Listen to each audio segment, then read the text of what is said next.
미국 시장에 대해서 한번 좀 예. 질문을 드릴게요. 사실 그동안 한국 주식 시장에 실망한 많은 개인 투자자들이 몇 년 전부터 미국으로 가가지고 사실 또 거기 가서 재미를 봤단 말이에요. 네. 거기는 우상향이니까. 네. 그래서 이제 뭐 붐이 일어나기 시작했는데 이제 뭐 좀 달러 약세가 되면서 이제는 신흥국 쪽이 조금 더 좋아질 것이다라고 예상을 하시는 그런 애널리스트들도 있고요. 네. 지금 어쨌든 미국과 한국 그리고 가까운 중국 이 주식 시장의 어떤 특징이랄까 어디가 좀 더 우리가 수익을 올릴 수 있는 매력이 높은지 네. 좀 설명을 해주시죠. 최근에 동학개미들 분들이 우리나라 주식뿐만 아니라 가열차게 또 해외로 나가서 네. 미국 주식을 많이 사시고 지금도 엄청나게 공부를 하시면서 미국 주식을 하시고 저희 상담하는 분들도 미국 주식에 대해서 많이 물어보십니다. 저희한테 전화 오시는 분들 중에는 부동산 부자분들이 많으시더라고요. 확실히. 네. 그분들이 달러도 많이 가지고 계시더라고요. 그래서 저는 아무리 제가 3,000포인트를 바라보고 있지만 그 돈까지 바꿔서 한국 주식을 하시라고는 얘기하지 않습니다. 왜냐하면 미국 주식도 보면 참 매력적이거든요. 예, 미국 주식이 어떤 점이 이제 매력적이고 미국 주식을 우리가 투자하는 거랑 한국 주식을 투자하는 거랑은 좀 다른 차원에서 매매를 하셔야 되는데요. 그 차이점을 제가 좀 말씀을 드릴게요. 주식은 10년 이상 해야 되는 거다. 뭐 이런 얘기들이 많잖아요. 네.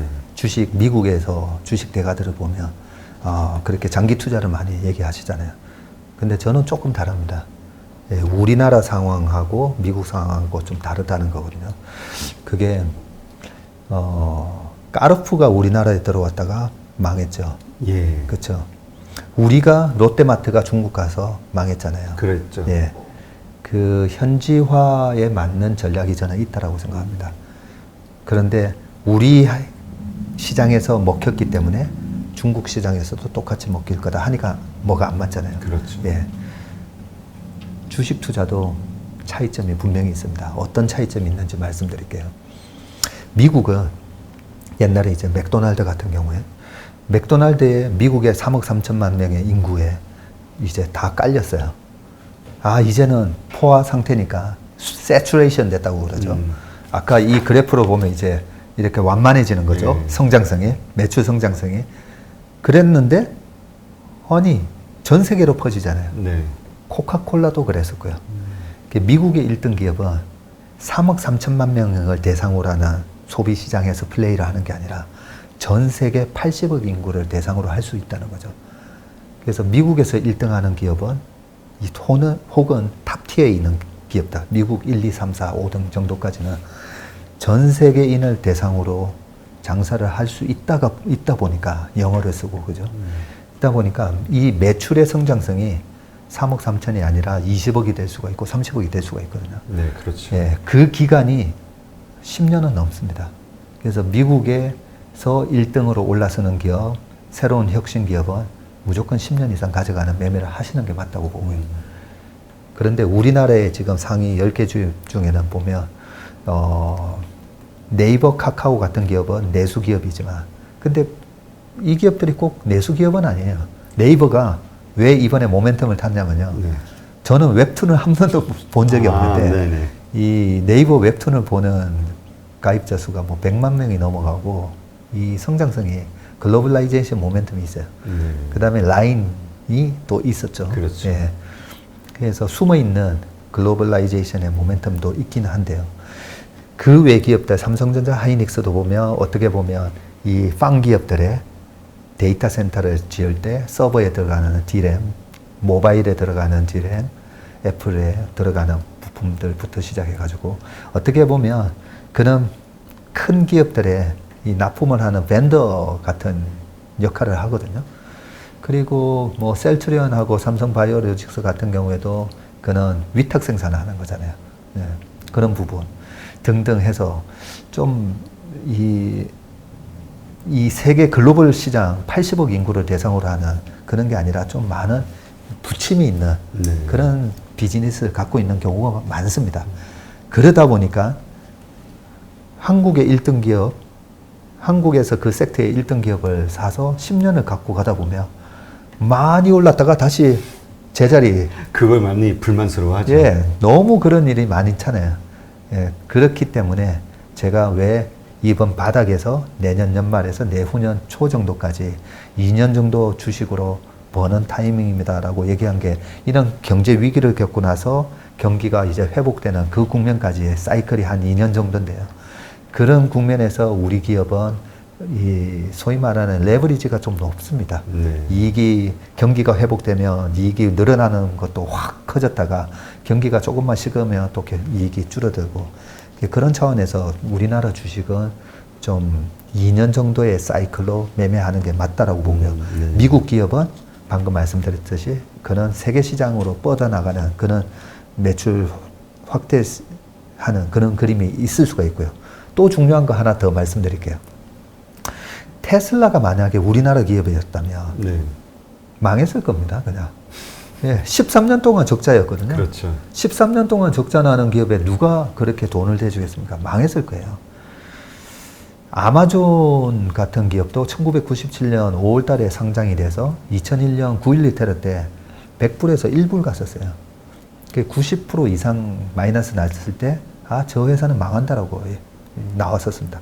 근데 안 망했잖아요. 그렇죠. 미국은 정부가 글로벌하게 이 기술적 패권을 쥐고 가는 기업에 대해서는 어떻게든 살립니다. 예, 그게 미국의 힘이고요. 그런 면에서 좀 부럽죠.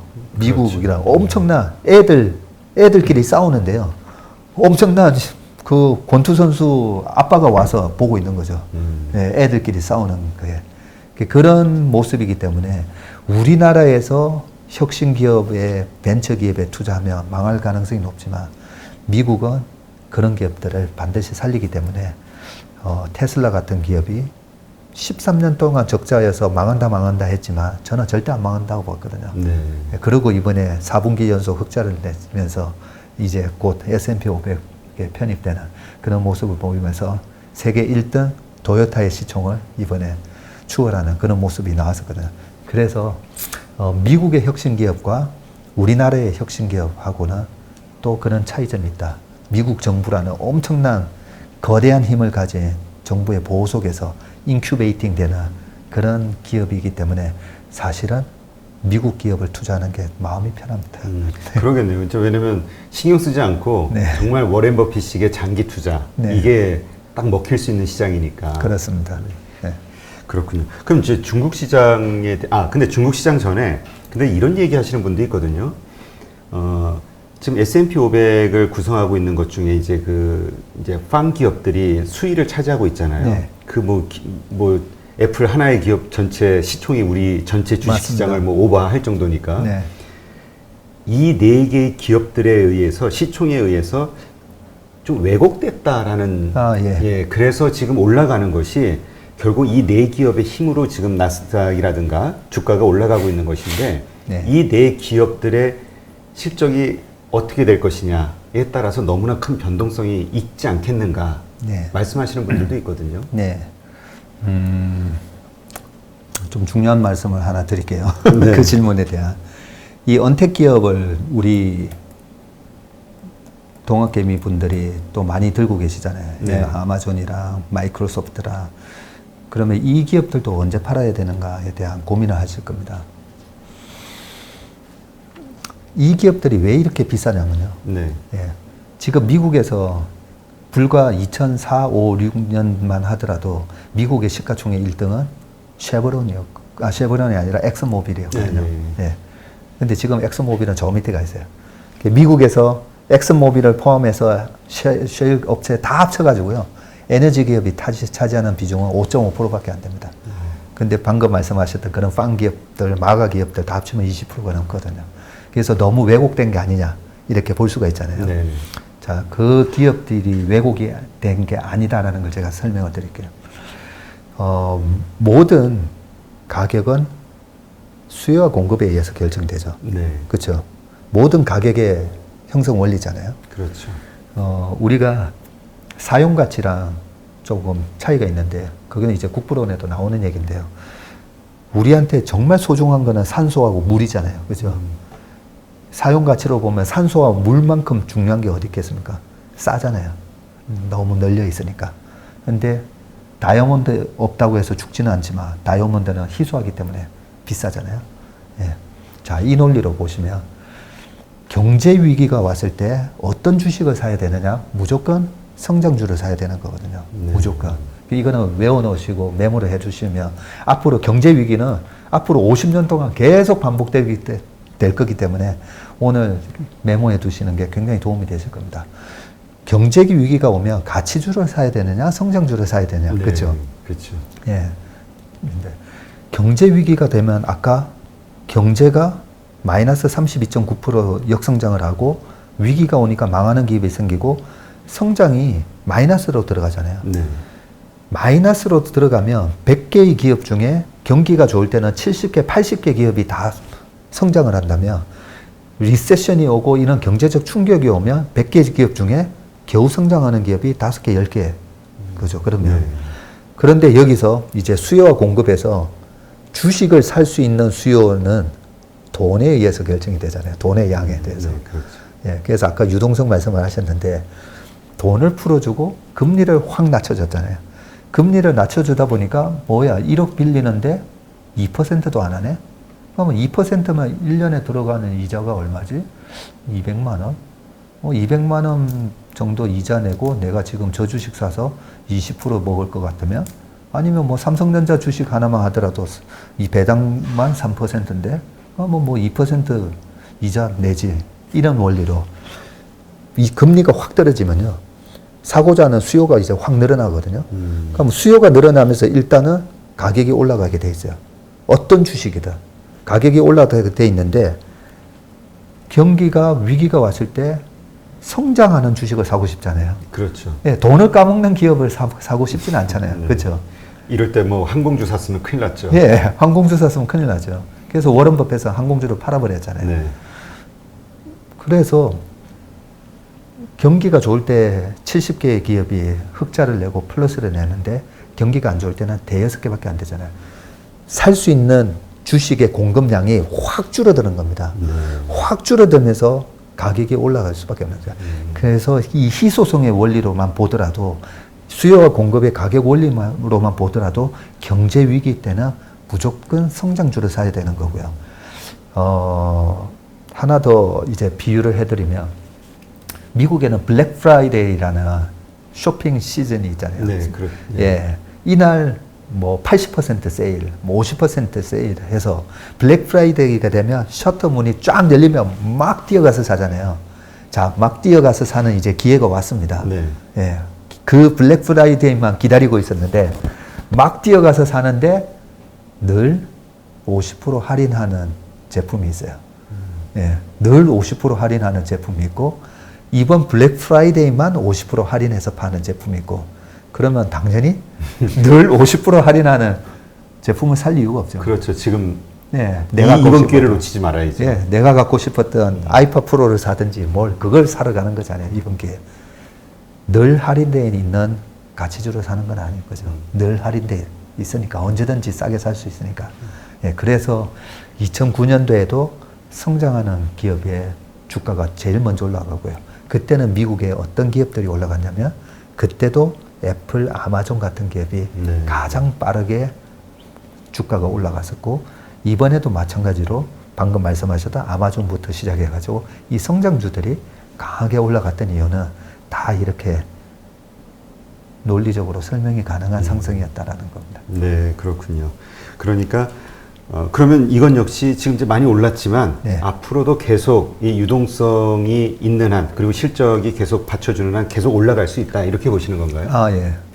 그 언제 팔아야 되느냐 그 얘기하다가 네. 네. 말씀을 마지막 결론 부분을 말씀을 못 드렸네요. 자, 지금은 경제 위기 상황이니까 이익을 내는 종목이 5종목밖에 없었다 했잖아요. 네. 그러면 경기가 이제 회복이 돼요. 경기가 회복이 되면 이익을 내는 기업의 수가 5개 아니라 10개, 20개, 30개, 40개가 되잖아요. 네. 그래서 2016년 하반기부터 2017년도 경기가 좋아지고 우리나라 상장사 영업이익이 140조가 넘어가고 소위 말하는 실적장에서 15년도까지 주도를 했던 성장주들이 박살이 납니다. 예. 주가가 못 갑니다. 왜냐하면 멀티플이 너무 높았기 때문에 엄청나게 비싸게 되던 그 프리미엄이 똑같은 원리예요. 이제는 성장이 나오는 기업들이 많아졌으니까 공급이 많아진 거죠. 그래서 이 기업만 쳐다보고 있으면 아니 아직까지도 여전히 마이크로소프트, 여전히 아마존 실적 계속 좋게 나오는데 왜 주가는 빠지지? 이럴 수가 있어요. 워낙 그 기업들의 지금 밸류에이션이 멀티플이 비싸게 거래되기 때문에 네.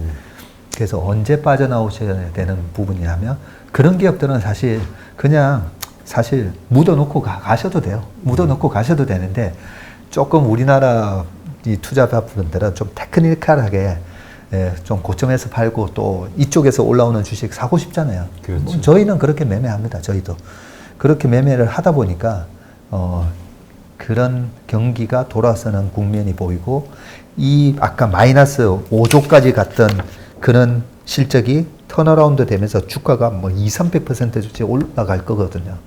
그런 모멘텀이 생기는 주식을 살 때 이런 주식을 팔아서 이제 사게 되는 거죠. 그렇군요. 네. 그러면 이번에는 근데 또 그런 얘기 하시는 분도 있던데 이런 기술주들이 성장주들이 배당을 할 때가 팔아야 될 때다. 예. 이런 얘기도 있던데요. 예. 그것도 맞는 말씀인 게 배당을 왜 하냐면 주주들이 지금 그 번 돈으로 계속 재투자를 해서 고성장을 이어가는 게 복리의 효과로 더 좋잖아요. 그래서 30~40%씩 이 성장을 하는 기업 보고 배당 가서 왜 우리한테 배당 안 주세요 하면 욕 들어먹죠. 그렇죠. 30~40%를 계속 재투자해야 되죠. 근데 이제 옛날에 마이크로소프트가 2000년부터 거의 2011년인가 14년인가 지금 나델라 사티아 사장이 오기 전까지는 스티브 발머 시절에 완전히 정체되어 있었거든요. 그럴 때는 너네 이제 성장이 없으니까 배당 줘. 주주들이 배당을 요구하는 시점부터 그 주식은 사실 팔고 나오는 게 맞죠. 그렇군요. 자, 그럼 이번에는 중국 시장에 대해서 좀 설명을 해주세요. 중국에 대해서는 워낙 호불호가 강해가지고 많은 분들이 헷갈려 하세요. 저희 회사에는 그 중국 직원이 2명이나 있습니다. 그래요? 그래서 정확하게 중국 기업을 통화도 해보고 중국 원문을 보면서 기업을 분석을 할 수가 있거든요. 근데 이번에 루이싱 커피처럼 제2의 스타벅스, 중국의 스타벅스였는데 분식이었잖아요. 그렇죠. 그래서 우리나라에 상장된 중국 기업들이 왜 PER이 3배, 2배에서 거래되면서 왜 평가를 못 받을까 봤더니 나중에 그 중국 원양자원 이런 기업들 보면 다 사기였던 거죠. 그런 부분에 대한 투명성, 트랜스페런시라고 하는 이 투명성에 있어서 아직 자신이 없기 때문에 그 중국 주식을 너무 공격적으로는 안 했으면 좋겠고요. 그런데 저희가 중국 기업에 투자해서도 수익을 많이 내는데 지금은 저희가 중국 직접 투자 비중을 조금 늘려서 하고는 있습니다. 왜냐하면 그 기업들을 정확하게 평가할 수 있는 직원이 전문가가 있기 때문에. 그래서 그냥 개인분들이 중국 기업을 그냥 이렇게 보고 사시는 거는 우리나라 기업이든 미국 기업이든 제가 늘 말씀드리는 게 우리가 투자를 하다 보면 실수를 하게 되는 게 어디서 실수를 하냐면요. 잡주를 사서 실수하는 거거든요. 그렇죠. 우량주 사면 기다리면 됩니다. 맞아요. 소위 말해서 3년, 5년이라도 기다리면 되는데 잡주 사면 이거 헤어날 방법이 없어서 거기서 이제 투자가 이제 크게 한 번씩 깨지는 경우가 많기 때문에 제가 웬만하면 이제 우리 중대형주 좀 좋은 소형주 중에서도 아주 독과점적인 그런 경쟁력을 가진 기업들도 있지만 좋은 주식을 매매를 하시라는 말씀을 드리는데 중국도 우리가 잘 알고 있는 지금 마우타이가 시가총액 300조가 넘어가면서 중국 시장에서는 마우타이가 1등이고요. 일본은 도요타가 1등이고 우리는 삼성전자가 1등인데 그렇게 좀 잘 알려져 있는 기업 이미 역사가 루이싱 커피는 이렇게 막 최근에 그 우리나라 예전에 이제 카페베네처럼 단기간에 이제 급성장했던 그런 기업이었던 반면에 조금 업력이 한 10년 이상 된 그런 기업들을 중심으로 한번 해보시는 건 좋고, 저희는 뭐 ETF 같은 경우에는 그 차이나 CSI 뭐 그런 ETF들 그런 거는 한번 해보시는 게 좋을 것 같습니다. 왜냐하면 내년까지는 약간 약달러 흐름이 좀 이어질 거라고 보기 때문에 위안화의 강세, 지금 이제 7위안이 살짝 깨져 있는 상황인데요. 지난번에 그 6위안 초반에서 올라왔던 거거든요. 예, 6.5위안 정도까지 갈 수 있다고 보면 중국 그런 CSI 300 ETF 같은 거 그런 거 사서 한 1년, 1년 반 정도 가져가 보시는 것도 좋을 것 같습니다. 네, 그렇군요.